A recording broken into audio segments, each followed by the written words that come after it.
if we could, I'd just like to take this moment to let the other judges introduce themselves.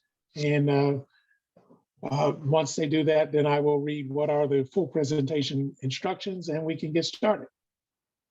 Sounds good.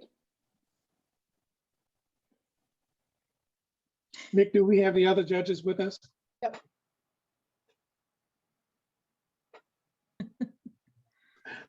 Okay, Susan, introduce yourself, please. Okay, my name is Susan Mandel, and I'm a professor actually of medicine at the University of Colorado. My specialty has been the care of liver transplant patients, so I was involved in this session specifically because of the opioid issue, which really interests me. I have served on the Ethics Committee for the Department of Health and Human Services in their section on transplantation. And so here I am today. Thank you very much for the invitation. Thank you for participating, Susan. Stanley, hi, it's Bobby Kipp. Hi, everybody. Welcome. I am a retired partner from PricewaterhouseCoopers. I was PricewaterhouseCoopers Global Ethics and Business Conduct Leader for a number of years and a number of other things. And I'm particularly interested in the topic because it's a big, important thing. And I just got off hip replacement surgery 3 weeks ago and got off my oxy as quickly as I could. Anyway, good luck to you all, and it's great to see you. Good luck to you. Exactly. Okay. All right, I guess I'll go next. My name is Brett Hood. I spent 25 years in the FBI, taught ethics at the FBI Academy for my last 4 years. And when I retired in 2016, I became an adjunct professor of corporate governance and ethics for the University of Virginia. So I am really looking forward to your take on this case and the ethical ramifications from it. So good luck, everybody. Looking forward to it. Okay. And I'm Alison Taunton-Rigby. This is my first time judging, but I've been involved in ethics with Bentley University for 20 plus years. My background is the biotech industry, so pharmaceuticals, drugs, biologics, etc. I've actually run sales forces like this, so I'm fairly interested in your take on this challenge. Currently, I sit on the board of a number of biotech company boards and also Boston Children's Hospital. Okay, it sounds like we've got quite an experienced and professional group here today and should prove to be very interesting. Let me start. Again, I'll reiterate in case someone was not there. I'm retired from Verizon, the Office of Ethics, and I also serve as commissioner with 2 organizations in the state of Maryland. I will start by reading the full presentations guidelines, and from there I'll let the team introduce themselves and we'll get started. For the full presentation, in this part of the competition, you're taking on a fictional business identity and assigning a fictional business identity to the judges. Please make sure everyone knows who you are and who they are before you begin. You will have 25 minutes with a 5-minute cushion to describe the legal, financial, and ethical dimensions of the problem and to recommend a solution that passes muster on all 3 counts. During this time, teams will be uninterrupted. When you're finished, the judges will ask you questions for 20 minutes. During the Q&A, both you and judges stay in character. After the Q&A, the judges will give you feedback outside the role playing. Some important things to keep in mind. The ethical aspects of your analysis are the most important, and we can't reiterate that enough, that the ethical aspects are the most important. However, these should be described in a simple, practical, common sense fashion. Using technical, philosophical terminology or basing your argument on religious or theological grounds will be considered a serious weakness. During this presentation, every member of the team must have some sort of speaking role. With that, I will turn it over to the team and ask you to introduce yourself and let me know when you're ready. And I'll keep a clock here. And as we approach the end of the time, I'll give you a 5-minute warning down to a 2-minute warning and let you know that we've got to wrap it up. Okay, Team Catholic University. Go forward. Hi, my name is William Schultz. I am a freshman at the Catholic University of America. I am double majoring in political science and economics, and I'm happy to be here today. Hi, my name is Jonathan Tampi. I'm a business management major at the Catholic University, and I'm very excited to be able to present to you, all you amazing judges today. Hi, my name is Rob Calanda. I'm a finance major at Catholic University, and thank you for allowing us to get to this point. And without further ado, we are excited to present to the 2007 Purdue Pharma Board of Directors.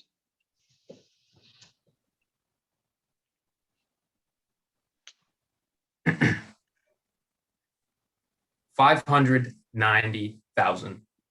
That is around the number of lives lost since 1990, just from the opioid crisis in the United States. $1.8 billion is how much is the peak revenue that Purdue Pharmaceuticals made in 2003. Fast forward to now in 2007, and revenue has plummeted to $800 million due to a lack in consumer trust from years of unethical behavior. The commitment of Purdue to do good enough has come at the cost of true good, the common good. Families were crushed by the exploitive measures and devious ethics of Purdue Pharmaceuticals. Purdue cannot go on with this model of business ethics. It will not survive if the common good is not restored at the core of this business. Next slide. We are here to present how company values of Purdue have gone array, and due to drugs such as OxyContin have strayed away from these values, in which promising to stand up for innovation in bringing new and groundbreaking drugs to the market have instead brought a defective drug in the form of OxyContin. When crushed, releases 68% of its substances, making it easily abusable, creating irreparable harm. From integrity, in promising to do what is right, has turned into manipulation, into lies, misleading physicians and consumers into thinking a defective drug was safe to use.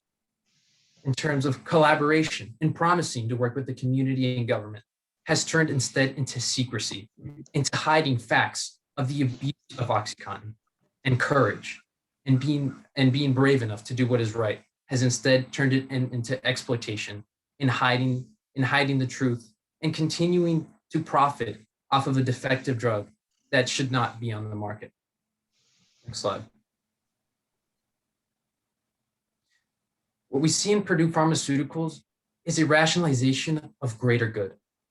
What we have seen is that Purdue has thought to emphasize the use of OxyContin because they say it is a beneficial drug for most.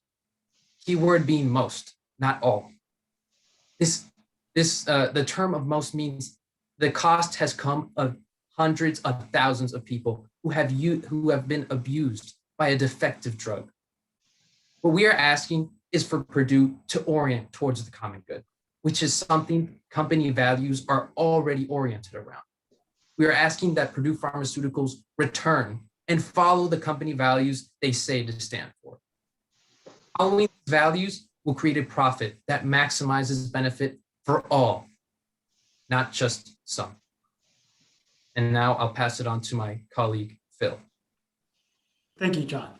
So in 1996, Purdue Pharma created OxyContin for cancer and non-cancer patients alike. Through its time release mechanism, its product has a 12-hour lifespan versus oxycodone-related products whose lifespan is 3 to 4 hours. Congratulations, but the drug's defective. You as a bystander might see this drug as cocaine, which in fact is not. It actually is the unreformulated of OxyContin. It was unformulated for a reason.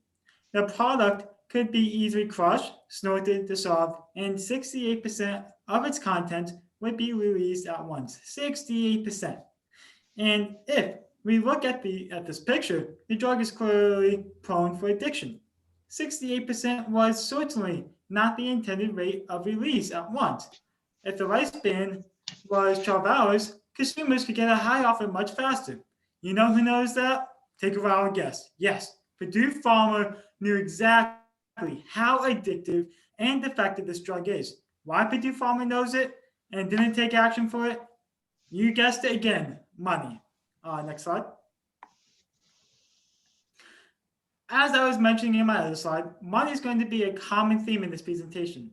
Now, as we look at this graph, Purdue Pharma had a phenomenal 316% total increase from 1999 to 2003.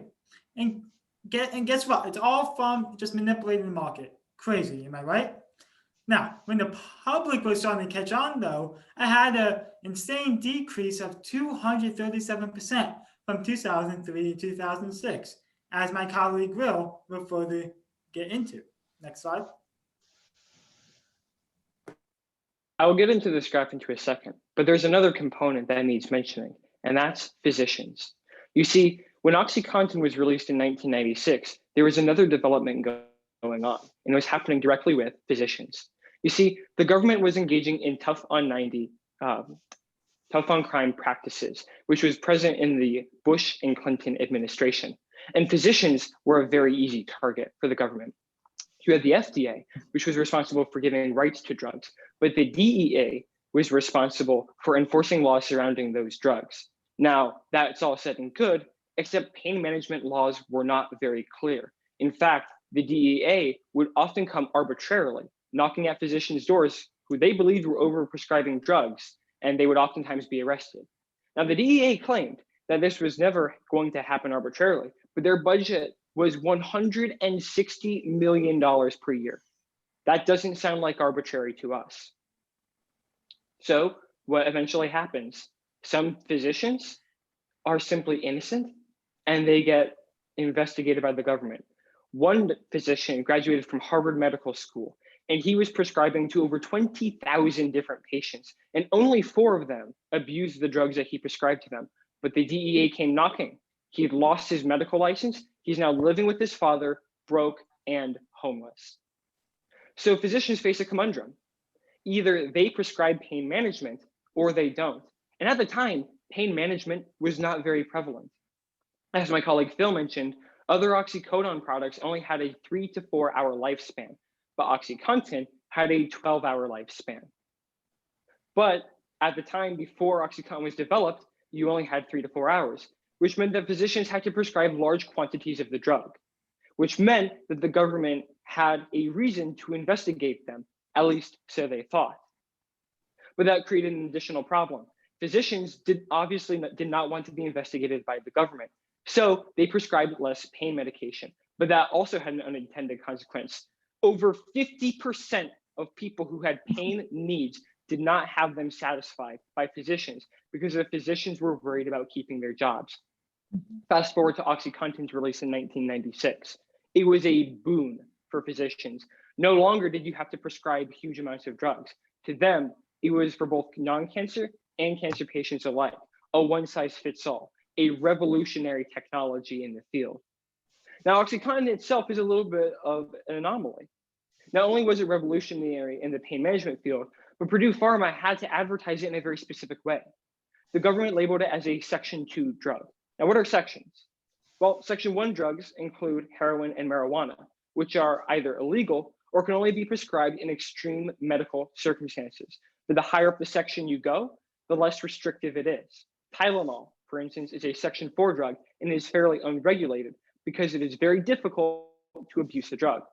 But OxyContin was a Section 2 drug, which meant that Purdue Pharma, when it advertised the product, could only advertise to physicians. They could not appeal to patients. And now we get to the graph. Purdue Pharma spent 19 times as much on marketing as they did on research and development. $200 million, 6 to 12 times as much as their other drugs. And marketing is typically more than research and development. You need to make a profit. But they put a defective drug on the market, a drug with 68% of its contents being released at any given time when crushed, snorted, or dissolved. Talk about innovation, am I right? Rather than spending the money to fix the drug, they spent 19 times as much on marketing. And physicians were not informed of this. In fact, physicians thought they were getting a one-size-fits-all drug. But it doesn't stop there. You see, when Purdue Pharma had to advertise directly to physicians, they employed a variety of manipulative techniques. They designed a database specifically designed for two things. Number one, to locate physicians who are prescribing large amounts of drugs, like the Harvard Medical School doctor example, where he had 20,000 different patients. But you also have doctors that were overprescribing drugs. And that leads into the two factors that the database was looking for. And it doesn't stop there either. Purdue Pharma went out of their way to pay for vacations, excursions, and peer meetups, so that any physician who was on the line was now suddenly attracted by other physicians who were prescribing OxyContin. But it doesn't even stop there. You see, OxyContin had 68% of its contents being released, but Purdue Pharma advertised its physicians, quote, abuse-free. And it's not like physicians had experience in pain management. As I said, OxyContin was a revolutionary technology. It was a boon for physicians because pain management hadn't had sufficient development. What that meant is that physicians were inexperienced and much more likely to prescribe the drug. Oh, but it doesn't stop there, because Purdue Pharma had one other trick up its sleeve: exploitation of the government and exploitation of the markets. You see, there were government drug tracking programs at the time at the federal level. And as my colleague John will get into, they were not extremely well developed. But individual states had some of their own, including California, and they were called triplicate prescription programs. And what they did is they tracked drug abuse and use within the state, which meant that physicians had a more careful eye on them by the state and also by the federal government. Guess where Purdue Pharma advertised? Not to those states. They advertised to states that did not have triplicate prescription programs, directly targeting physicians that were prescribing large amounts of drugs, directly targeting physicians who had a large client base. And you think about the combination of that. Not only are you manipulating physicians with false claims, but you are directly putting physicians in a position where they will be more likely to overprescribe the drug. And I'll turn it over to my colleague, John.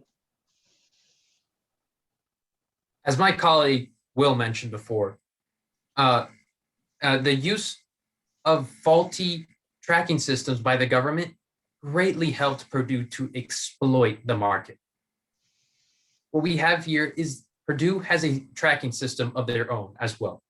So they were not blind to this abuse of OxyContin. The system Purdue Pharmaceuticals used to track is known as radars. The system radars was used to track drugs such as OxyContin. And being able to track OxyContin, this is where targeting came in, as Will mentioned before. They saw that rural areas were being hit hard, but they were also their biggest consumers. And knowing that the government had large urban sample sizes and did not take into account much of the rural areas, the government had no clue of the abuse that was going on in rural areas, meaning Purdue could do whatever they wanted in rural areas. So knowing that the abuse was happening predominantly in rural areas, Purdue Pharmaceuticals insisted on continuing to supply rural areas with a defective drug that they knew was negatively harming these areas. So what they were able to do is they were able to rely on the federal tracking systems when it came time for questioning. They continued to point out to the faulty tracking systems of the government to explain why OxyContin was safe. And since the government was unable to see any other reason or unable to track OxyContin, since Purdue Pharmaceuticals would not share its radar system, the government was unaware of the abuse, and Purdue Pharmaceuticals was able to continue the abuse in rural areas, and OxyContin was able to inflame the opioid crisis. And the effect of rural areas, my colleague Phil will go further into next. But first, we need to begin with why the government did not get involved. And the answer is fairly clear. The government did not know, as my colleague John mentioned, about the rates of abuse. And they also couldn't see into Purdue Pharma's shady practices, but they could see the generally positive effects of OxyContin. And when I say generally positive, I only mean that at the surface level. In the right hands, OxyContin was highly beneficial.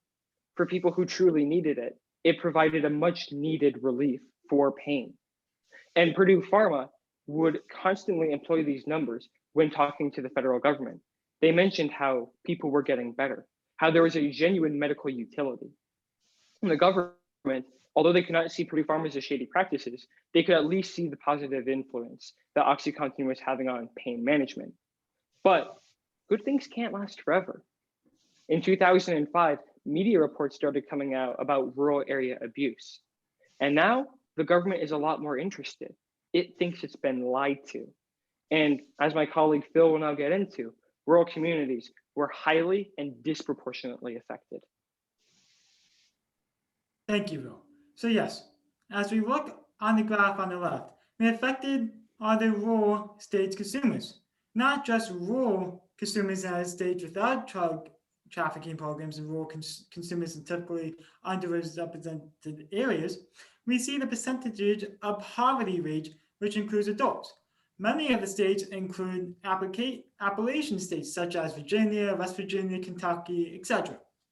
So, which follows that most of the rates are from 25% to 40%. Now, if you ask me, that's pretty high.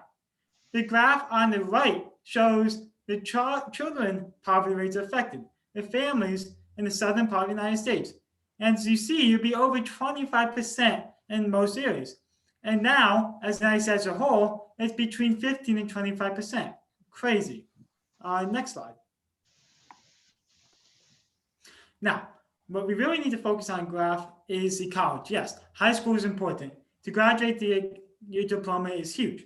But when it comes to the college degree, you will see that rural consumers do not have the funds when it comes to college. And as the graph explains to us, that half of the percentage of the United States attend colleges and only a little bit of 15% of rural areas attend college. Now, we all know that going to college makes a huge impact in this road as it is. Next slide. So now, the poverty rates with rural and children from 1990 to 2007, you will see in rural areas, it starts up around 22%. And it does decrease a bit, but we are still left at the same in 2007. So it has not changed much. But in urban areas, though, it starts right around 20, but you see a decrease of 2% around 17. At the end of year 2007, you see a difference between urban and rural areas. Next slide. Now, this graph can be complicated. It's okay. We can walk through this together. On the x-axis, we will see the quarterly per year, and on the y-axis, it shows the percentage of reporting abuse. Now, we see the drugs of hydrocodone, other oxycodone, and other high addictive drugs. Now, if we look closer at Q2 in the year of 2003, now, if you remember board of directors, the graph that had revenue, Purdue Pharma had its highest revenue of $1.8 billion, which is also 65% at the highest abuse. Now, if we even look closely at the same decline of revenue, approximately 200,000, there is a decrease of abuse from 65 to 60%, which also entails that patients are moving from different drugs, such as methadone and oxycodone increases. You see how it all relates? Now, as my colleague Will says it gets even worse. Board of Directors, you have a national crisis on your hands. Rural communities are being disproportionately affected. Their rates of abuse are the highest. They're in poverty and impoverished. And yet, there's a national opioid crisis. 200,000 are dead because of OxyContin abuse. Millions more are in the ER. Lifetime abusers, between 11.7 and 13.8 million. And that same medical community that was eager to try out your drug and eager to prescribe it are fleeing in droves. Why? Because the rates of abuse have come out from the media and the government is nipping at your heels. There may be an investigation coming, but you're at the center of it and you don't want to be there when it happens. Not only will you lose future profit, your reputation will be ruined. Your company values will be ruined. And the good that you claim to achieve, zip, nada. So we hope you take in mind the two solutions that we're about to provide you. And the first one should have happened 10 years ago, but it still applies today, and that is reformulation. If you look at the drug on the bottom, that is an example of a reformulated drug. And reformulating the drug would immediately decrease the rates of abuse, as you see on the graph on the right. all those abusers of the drug will move on to different drugs, and the demand for the non-reformulated drug will go down. The medical utility argument that you claim to be professing, the positive benefits on other people, that will start to have more weight. You see, now physicians have the proper version of OxyContin, the reformulated, non-abusable version, and it can finally have the benefits that you claim that it has. I also want to point you to another effect. You get to preserve your total sales and your total profit. Look at the graph from 2002 to 2004. Why is the rate of profit that high? Why is the rate of revenue that high? As I mentioned, OxyContin was a Section 2 drug. You could only advertise to physicians. That means that a lot of physicians were prescribing the drug. That means a lot of physicians were trusting you when you said that the product was abuse-free. And between 2004 and 2006, when those media reports came out, physicians fled in droves. They no longer trusted your product. And now if you look in 2006, $800 million, those are physicians who are prescribing. And that's where the highest rate of abuse will be found. A great percentage of consumers will be abusers. And those are not great numbers. But if you reformulate the drug, you don't even have to change the price. You see, only 10% of the market now has reformulated drugs, and 90% of the market is non-reformulated. But your drug, OxyContin, is a revolutionary technology. You will increase market share, and you will decrease the rate of non-reformulated drugs, and you will have a monopoly. All those physicians who distrusted you will come back in droves and prescribe it in amounts that are comparable to 2003. And you can meet that demand in your total supply. And as you see, you don't even have to change the price, you make profit. But you also have another consequence that will prevent the government from investigating you. Right now, one person in the hospital from opioid abuse costs the government $3.7 million and $400 to $500 million a year. No wonder the government wants to investigate you. That is money that they could spend on other means and is directly attributable to abuse. But if you reformulate the drug, all of that goes away. The government no longer has to pay $400 million. And the amount of people abusing OxyContin and other oxycodone products will go away. That benefits the common good. That also means that the government will not intervene or investigate, because now OxyContin is serving the benefit it claims to provide. And now I will turn it over to my colleague, John, to mention the second solution, which is increased transparency. As Will mentioned, the government is hot on your heels. They are coming to find what is going on with OxyContin. And years of secrecy and unethical behavior must be undone through transparency. As we had shown before, revenues from 2003 began to plummet because of mistrust from physicians. This will be quickly followed from the government as well, as soon as it was found that there was no collaboration in ensuring that the abuse of OxyContin was made evident. This means it is key that we must rebuild trust. The best way to go forward with this is to increase transparency. As we can see the graph on the board, these are projections that can be helped to be made through systems such as radars being Purdue's tracking system. Using systems like these and making them available to the government or allowing consumers access to such data won't build trust once again, returning the consumers that we had lost from years of due to mistrust from years of unethical behavior. It is important that this transparency be brought to consumers and government in order to build up trust to protect not only the people, but as well as profits. Next slide. Finally, board of directors, what we are asking here is nothing radical. We are simply telling you a story of how Purdue Pharmaceuticals, the board, lost its way in creating a drug that was defective. We are not asking for Purdue Pharmaceuticals to change in any way, but simply asking that it come back off the stray path it went on and return to its values that it has stood for already. In returning to these values that already promote the common good, that benefit all, not just some, and that also protect profit. In having integrity and doing what is right, in ensuring and fixing the medical system, and ensuring $3.7 million are not spent for individuals needlessly on defective opioid drugs, in having the courage to reformulate and taking short-term losses, but also being conscious that these short-term losses in demand will be returned in an increase in demand later on in the future, and in creating innovation in reformulation as well, and taking the 10% of the market of reformulated drugs that are safe. This will truly be groundbreaking in creating pain medication that is safe to use and actually beneficial for all. And finally, collaboration and transparency, and being able to build up trust with the community and the government as well. It is, simply put, the cost of the greater good has, the use of the greater good has come at the cost of hundreds of thousands of lives already.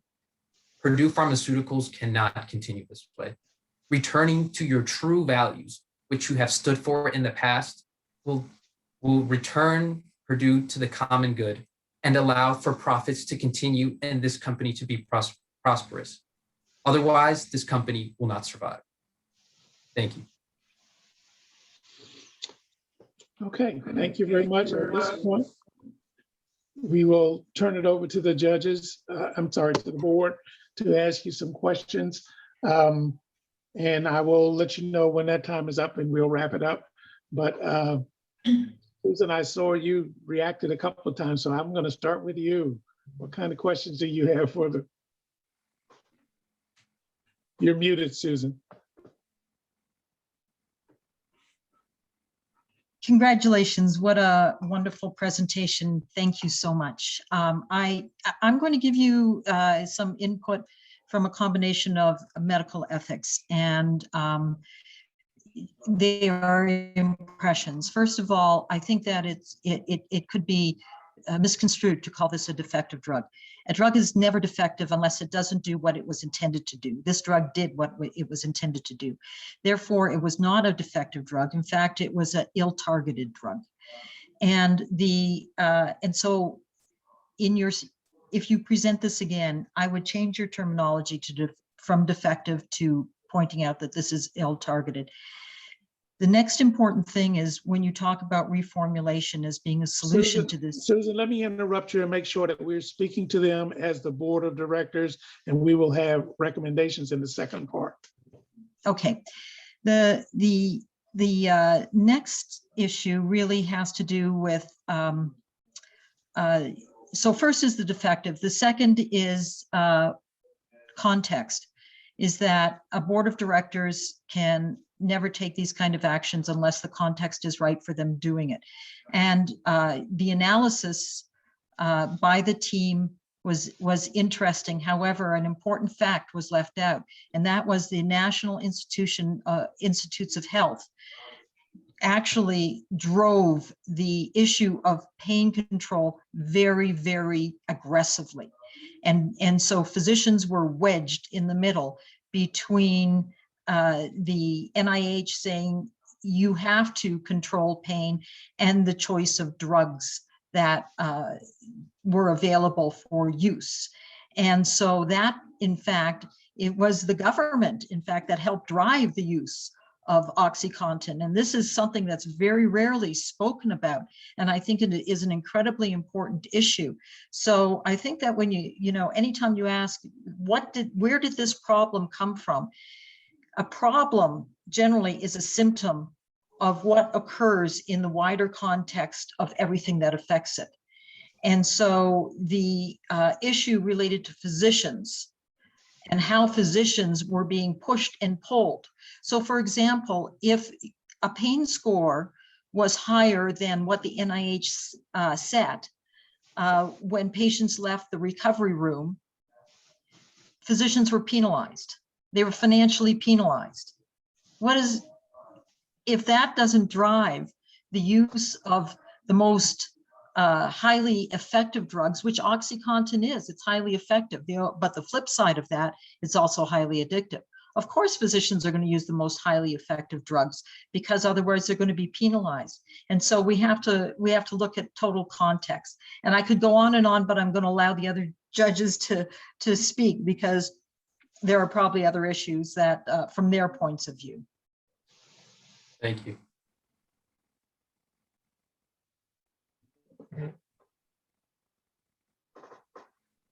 Stanley, can I go? Yes, yes. Well, as a board member, boy, you put a lot in front of us. I have a couple of questions and would like your reaction to them. One is, do you think, is there proof that our company, who has done so well to create these wonderful drugs, by the way, that helped me in the last couple weeks of my recovery from surgery, was the company dishonest in describing these drugs to physicians? I mean, why isn't this the physician's fault? I thought that we were honest in saying this is what the drug is and this is what the indications are for, but you're saying it's our company's fault. So I'd like to understand why you're saying now this is our fault. And then I have one other question. Absolutely, and I'm very happy to take the question.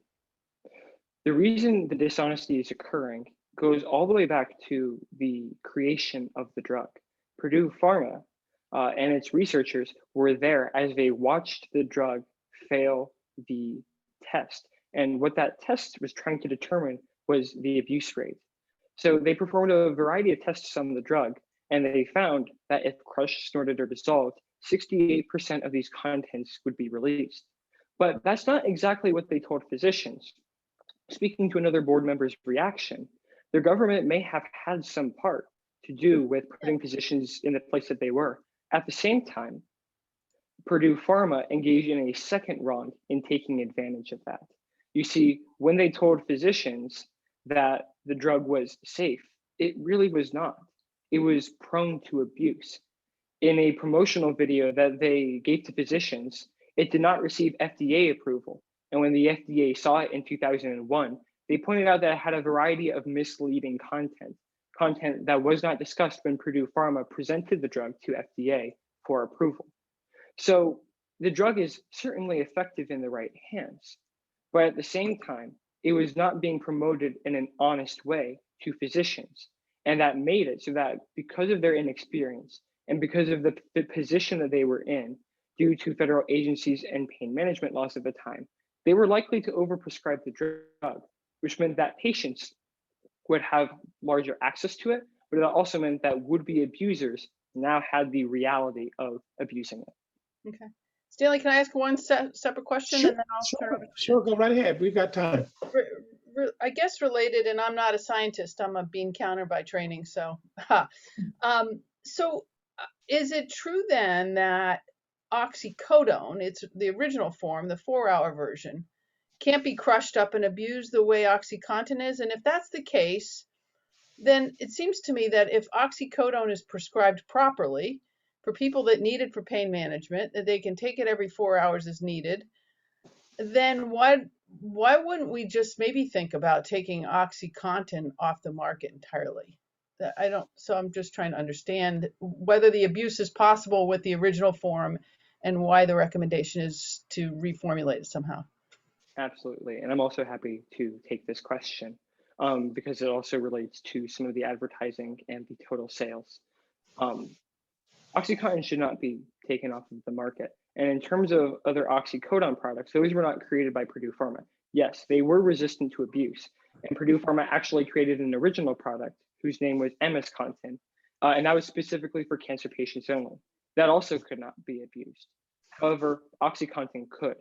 As for the reason why a lot of it was in use, it was because OxyContin had a 12-hour lifespan. A 12-hour lifespan compared to 4 hours. That means that physicians who are trying not to be prosecuted by the federal government, who are trying to avoid intervention, who are trying not to get their medical licenses stripped away, they see OxyContin as an opportunity. Now I can prescribe fewer drugs, and it has the same effect. The only problem, it was prone to abuse, and Purdue Pharma knew it. So you could take OxyContin off the market, but you would be giving up billions in profits. Reformulating the drug will take a little bit of money for research and development, and it will take a little more for marketing. But physicians started to distrust your drug. They saw the rates of abuse that was occurring, and they once again did not want to face government intervention. But if you reformulated it, suddenly that medical utility, the 12-hour lifespan, the need to prescribe less, all of that comes back into play. And those distrustful physicians who were once in fear come back in droves. So taking it off the market certainly may avoid government intervention, but it is currently representing 80% of the profit you make as a company, and you stand to make billions simply by reformulating it. Thank you. So this is Alison, and I have a couple of questions as a director. I'm curious. This drug has been approved by the FDA. It's only shipped to patients based on a prescription from a doctor, and we can't control how the drug is used by a patient. I mean, a patient can take 4 of the 4-hour drugs and mix them up and get the same effect, can't they? Why is it that we're suddenly responsible for something that we have no control over because it's being prescribed under FDA approval? It's being prescribed by a doctor with a prescription, and it's also being paid for by their insurance company. I mean, it's not that we're not being paid. The insurance company's paying, there's a prescription, and it's FDA approval. So what are we doing wrong? Thank you. So that's a great question. And yes, the patient, that's right. They do have the right to refill, but we got to look at the Purdue Pharma of how they're marketing and how unethical it is. They prescribe saying it's not all too addictive to the doctors, but in reality it is. So when the patient keep on refilling the refills, it becomes more addictive for them, and that's why they want more, which puts the doctors mentioned in the predicament of what exactly to do. But the doctors, they are controlled if the patient's in pain, but these people aren't in pain. They're taking it for the high. I mean, they're through their surgical procedures, as Bobby is. They don't need it anymore. Why are they continuing? Why are we responsible for that? Correct. We shouldn't be, but fortunately, it's Purdue Pharma is looking at it as terms of revenue. That's all they care about, and that's how they deliver the medication to the patients. In terms of what they're looking for is the unethical part and greed.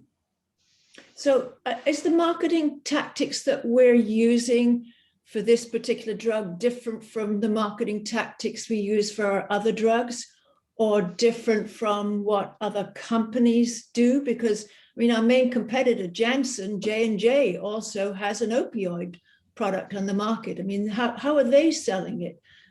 Why are we doing things differently here than we would do with, it's a standard practice within the marketing of pharmaceuticals?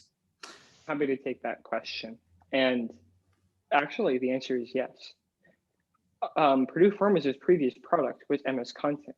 And as I mentioned, kind of in passing, but I'll reiterate it again, it was only for cancer patients, which meant that the laws and regulations surrounding it were different.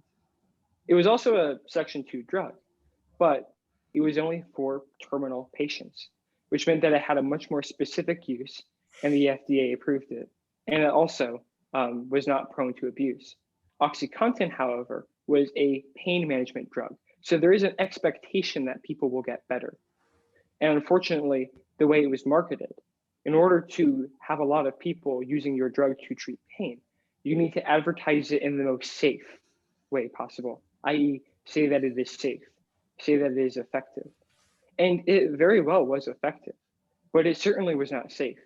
And physicians are not policemen. They don't know who's coming in to get a high and who has a genuine medical need. So it's how Purdue Pharma has advertised it that makes it wrong. But their advertising is just to doctors. If a doctor's got a patient who says, my back hurts, I need something, I need a prescription, the doctor's fulfilling his purpose by writing the prescription for a drug. and the drug is safe if used as directed. That's what the FDA has approved. Right. I can take this. In terms, it's the misleading information done to the physician, and the physician has a false sense of safety in being able to prescribe this drug, and thinking that OxyContin is able to be delivered safely, abuse-free to patients. Physicians will be more likely to prescribe drugs such as OxyContin without really giving it a second thought. It is dangerous marketing that labels OxyContin as a completely safe drug that has physicians misled and overprescribing in terms of giving to abusers, instead of taking a second look and saying that, instead of taking a second look at OxyContin and seeing that it is actually an easily abusable drug, which physicians were not aware of. And they were not able to have that information and think twice about prescribing these drugs to their patients who came in asking for it. So you're suggesting we reformulate it. I mean, we can do that, but what percent of our drug sales are being misused? Because if we suddenly withdraw this, we'll lose 50, 60, 70% of our revenues and our profits. I mean, we can't afford to do that. So, reformulating is not an answer. How are we going to manage this financially? But you've already lost 50, 60, and 70%. As my colleague Phil showed in the graphs, you were making 1.8 billion in 2003. You're making 800 million now. That's a loss of $1 billion. So you've actually already lost 50, 60, 70% of the revenue. And again, think about where that's coming from. You could only advertise to physicians, which meant that the number of physicians prescribing OxyContin went down as rates of abuse started to come out. The government becomes more interested because it sees physicians, just like the 1990s, who may be overprescribing drugs or prescribing drugs that are prone to abuse. Again, these physicians were manipulated. They had no idea. They thought OxyContin was safe. But when those media reports came out, there you go. You lost 50, 60, 70% of the revenue. And when you reformulate it, all of those physicians come back. Now the drug is safe. Now it's not prone to abuse. And suddenly the medical utility that the drug can provide will be fulfilled. So reformulation is the necessary option. Can I just ask a question? Sure. So if you think, so how would you reformulate this drug so that it would maintain its market advantage and yet be safer? Sure. Although we do not have knowledge into the research and development process, we do know that Purdue Pharma is capable of creating a drug that is abuse-free, as in its MS content that was prescribed prior to OxyContin. What we also know is that you don't have to give up the 12-hour nature of the drug when you reformulate it. Reformulating it simply means that you're preventing its abuse, not that you're fundamentally changing what was already good about the drug. Okay, I'm not going to take you to task scientifically, but this is important because this is where your argument is faulted. Okay, you cannot reformulate this drug. You cannot reformulate this drug to have the same effect that it does and reduce its addictive potential and have them balanced. Okay, so it goes back to the question from the previous judge. You know, what are you going to do with this drug? What are you going to do with this drug? Since I'm going to tell you right now, reformulation isn't just eliminated. That's not going to be an answer. Okay. Yeah, so what are you going to do with this drug? I would like to spend a little time talking about the accountability. Certainly, we as board members and of pharma have a responsibility and some accountability, but I think a large accountability also exists with the FDA. And you had even brought in, you know, what role NIH played in this. I think that there is a large government accountability role, as well as there is a physician accountability role about prescribing. When we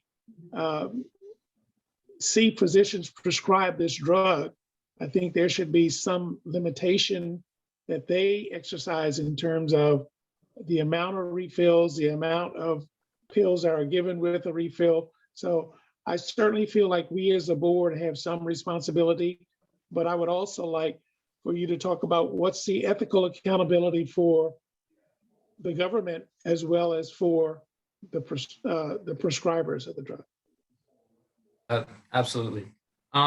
So here we're presenting that we do believe Purdue holds a majority of the blame, but you are correct. The FDA was in fact present for testing in which it witnessed 68% of the substances were released when crushed. So there is some fault to fall on the government, but we believe it is unintentional negligence that has fallen upon the government, in which they were unaware of this abuse.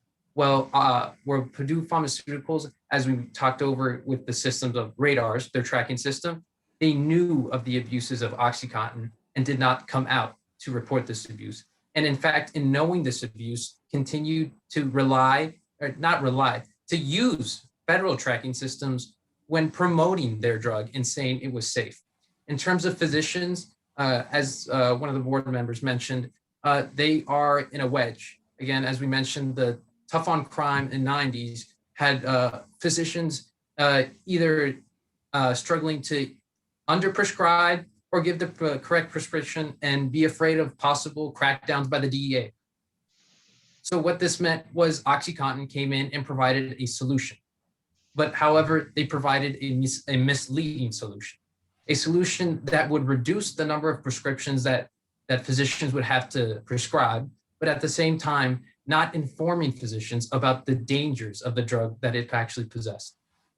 So what we think is that although there are other groups that could be seen at fault for negligence, we believe that the majority of the fault falls on Purdue for the information they had and withheld from these other groups that were unbeknownstly prescribing or allowing the approval of OxyContin. So if we took that approach and we start to lay some of the ethical blame at the hands of the FDA and other, governmental organizations, how is that going to affect our brand? Plus, you haven't really discussed the legal issues involved here.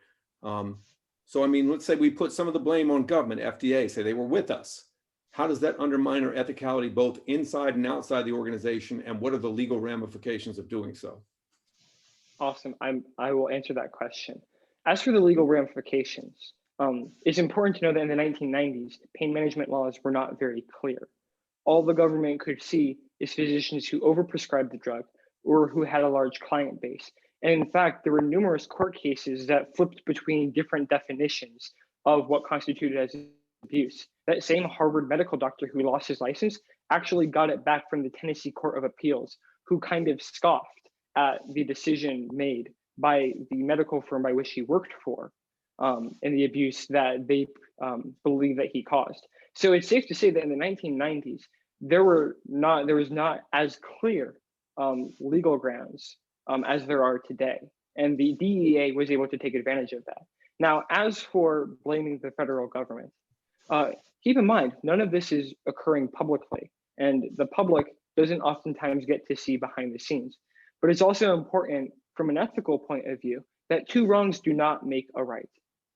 The federal government may in fact be wrong for circumstantially putting physicians in a place where they feel compelled to prescribe OxyContin, but it was Purdue Pharma's wrong for giving them a drug that they knew was effective and that physicians had no idea.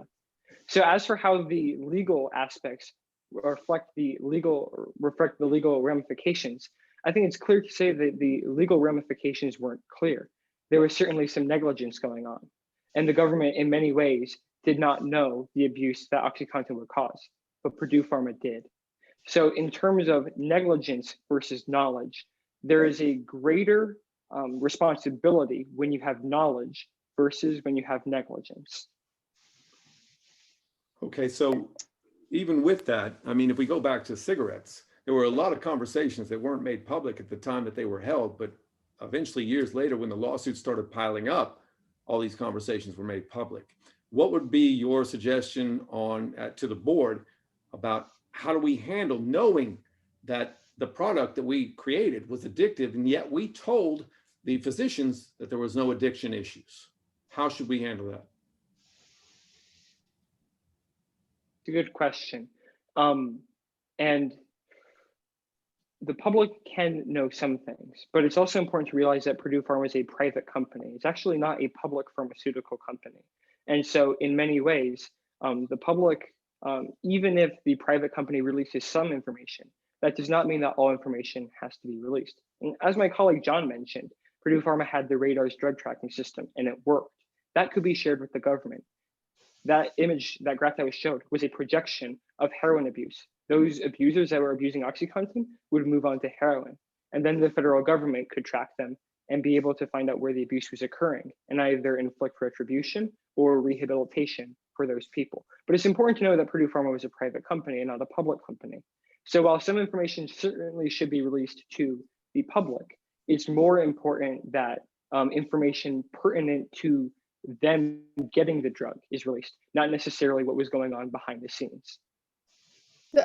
If I could add on to what Brett's saying, Brett, I agree. I was thinking about tobacco the whole time you guys were talking, and I'm not sure that it's productive for us as board members to totally dwell a conversation on who's to blame. There's a lot to blame here, right? It's a question of where we are now and what we do. And it feels to me as a board member, I would feel better if we as a company were going forward much more honest about if we can't reformulate the drug, and I'm not a scientist, I'm going to trust my colleague Susan on that.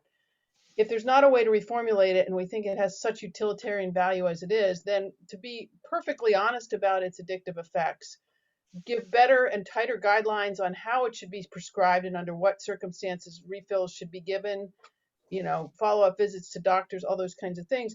And maybe if we want to, we should consider some sort of reparations fund that we take some of our millions and billions of profits and put them into drug treatment programs for people that have been unknowingly really sucked into this. And I would feel better as a board member about that. Also probably less likely to be, thank God we have our D&O insurance. So I don't know if these are some solutions we might want to think about as board members. Can I just ask, looking at it from the board members, should the board members have the company take sole responsibility, or what are the possible benefits and the risks of implicating the federal government as the FDA, because the FDA clearly has a role in this, because it is their job to approve the drugs, not to listen to chatter. Okay, I think we've had some very interesting exchange between the board and you as presenters. At this point, what I'd like to do is I would like for us to switch and go into the Q&A mode. And I'll start with a couple of things. One, I may have missed it at the very beginning of you saying exactly what your role was, but I took it that you were advising us as the board. And with that, I'd like to say two things. One, you were very passionate about what you were presenting and you had a lot of information. Be careful not to let your passion overflow to the point that you're talking down to the board. At some points, I kind of felt like your tone was a little bit over the top in terms of speaking to a board who had probably paid you to come in and give some advice. And secondly, I heard you say, we are asking you, and I think that's a dangerous step. Instead of asking, you should maybe recommend to the board. And I'll stop there. Thank you. Anyone else? Feedback, please. Yeah, I can give you some sort of, since I work in this area, Purdue legally really didn't do anything illegal because it's the patients who are misusing the drug. Now, they should have, they definitely became aware of that, as everybody did. There was patient misuse of the drug. But the first people who should know that are the physicians, because they keep writing those prescriptions.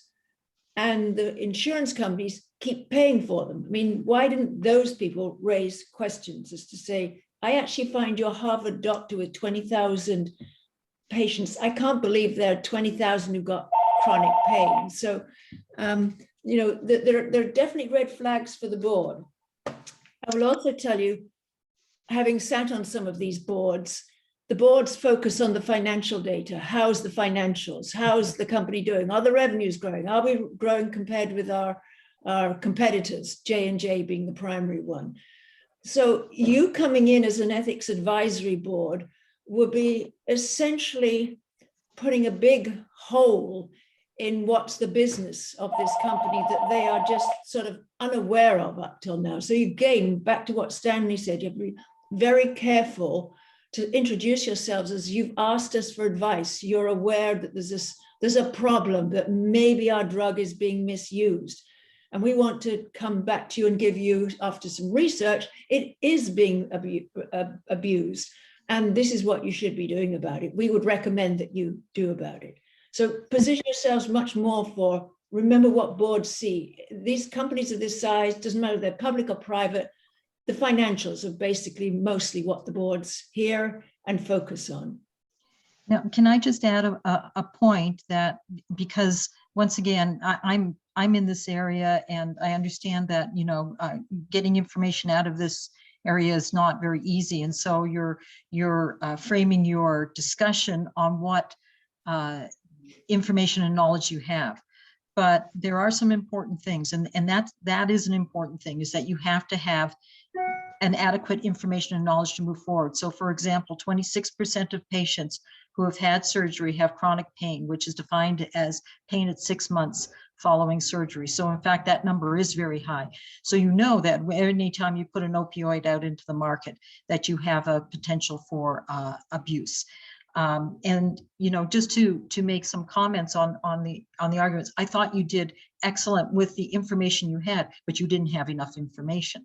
And in fact, some of your information was not quite correct. So if you're going to present to a board, you have to be sure that you have all the pieces of information to put together a logical story. Furthermore, you know, it might be advantageous to present to the board the story from various points of view. So what is the story from the physician point of view? And what is the story from the FDA point of view? Because all of these industries are culpable in what happened to what happened to Purdue. So to summarize, in presenting the argument, number one, important to have the facts. Number two, it's important to present the various views. You have presented it as a summary of your view, whereas it might be helpful to present a variety of views, because the board members are intelligent people and they can help, you know, put together an argument of which then you can guide them through to a logical summary. Yeah, and at this point, let me indicate, I think one of the very tough things that we had to deal with here, as I go back and I read your executive summary, you're presenting to us as directors for Pharma first quarter 2007. This industry and this case has evolved so much until now. I think it's hard in responding to respond for that time frame. So I think that's one of the things that made it really difficult, because as we responded to you, I think a lot of us are responding to what we know about pharma and the drug as it is today. And I did just want to note that you were presenting to the board of directors first quarter 2007. I had a comment, and I want to go back to, you used the word defective so many times. This is not a defective drug. It's right. Highly effective at controlling pain when used appropriately. And that's what you got to remember. The FDA approved its use under certain conditions. It's that it's not being used under those conditions by the patients. You got to remember, everybody else in this cycle is doing it by the letter of the law. Now, the problem for Purdue is that they did become aware that there are people crushing it and abusing it. But so say that it's an effective drug that's been misused by patients, because that's the challenge that this company was facing. Yeah. Correct. And that's why I think one of the possible suggestions to the board might be that as pointed out, this is a drug that was poorly targeted. It's a highly effective drug. It's not defective. It was poorly targeted, and it needed to move into it needed to be restricted in its use. So I agree with that point a lot, and I think that making that point to the board would have made a very large impression. If I could just make a couple comments, I'm just in terms of presentation. First of all, congratulations. You guys did a great job. You were super well prepared. You were each articulate, professional. You were well prepared. You shared the presentation nicely, handed off perfectly. You had good visuals, although I was confused on a couple things on some of the visuals, but we can put that aside. But so first of all, we're trying to give you constructive stuff, but I want you to hear, at least from me, I think you did a phenomenal job preparing this case, even though it's looking back 13 years.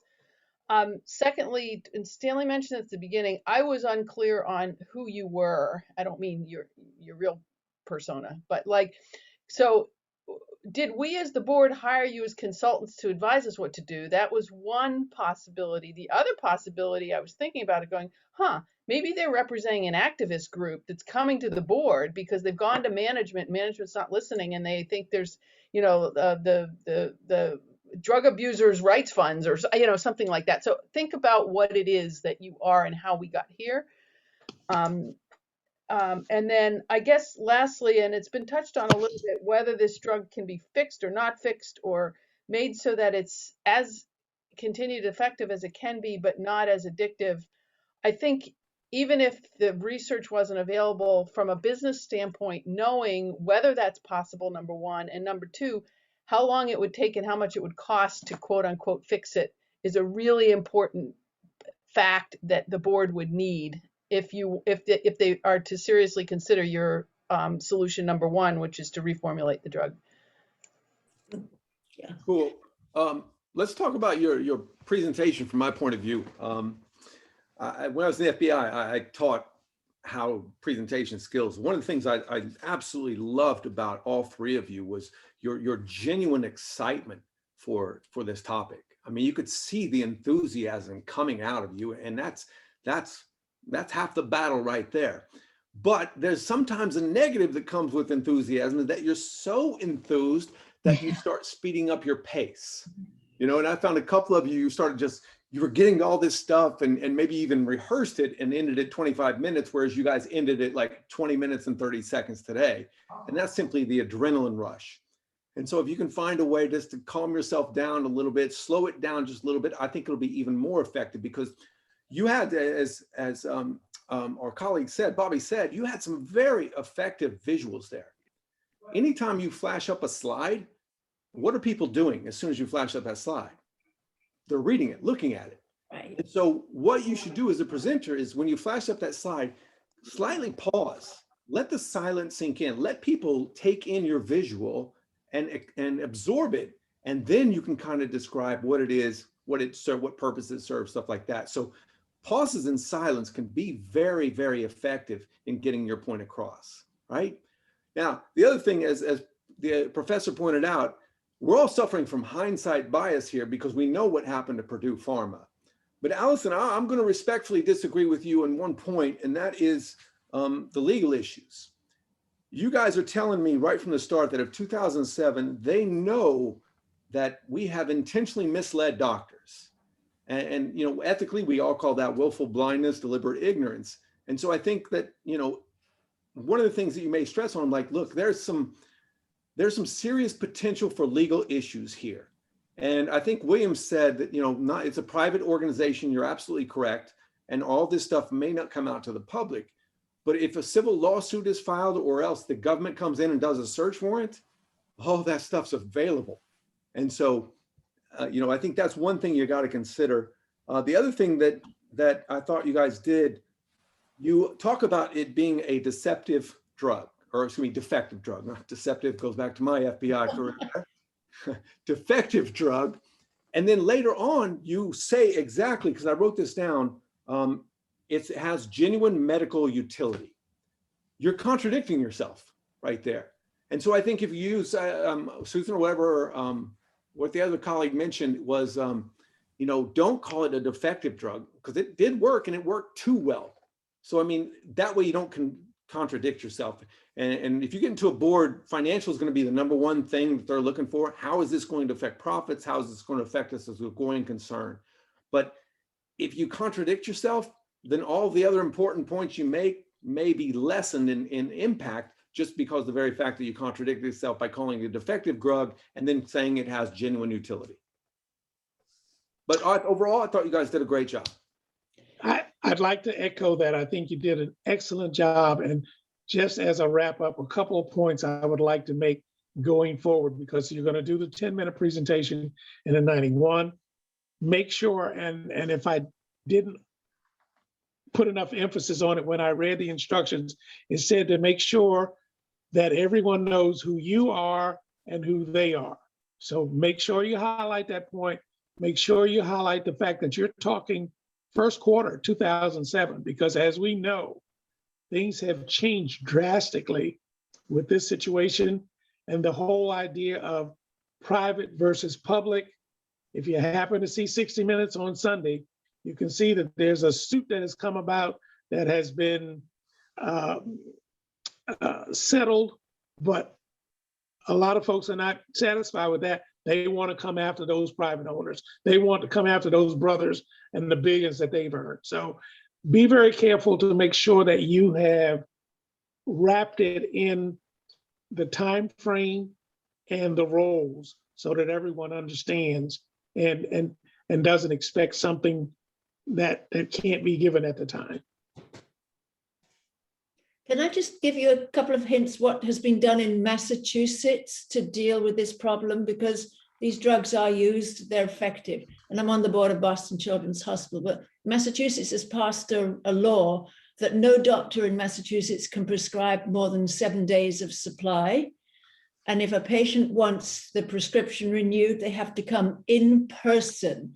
They can't get it done over the phone. It has to be in person. So they're going to do 7 days. You got to come in 7 days. That makes only the truly patients who need it for pain come for it. And then also what we do at Children's Hospital, because we do use these drugs extensively, but we try as much as possible never to release a patient with a prescription for an opioid unless it's absolutely necessary. And we've brought down the number. So we wean them off the opioids, the children, before they're even released from the hospital. That's our goal. Can't do it 100%, but then they can't get the prescriptions renewed without coming in. So that's how you deal with this stuff. Because these drugs work. They work very well. Well, I would like to thank you all for participating. Thank you for educating us and also bringing out some of the education that the other professionals on the judging panel had to offer. Look forward to seeing you going forward. And I think that if you can just tweak a couple of those small things, you will do really well going forward in the next phase. Stanley, just a process question. Do we judges stay on after the presenters We leave? can certainly do that. I think Nick, who is our technical person, can drop off the participants and we can discuss further if you'd like. I think that would be good.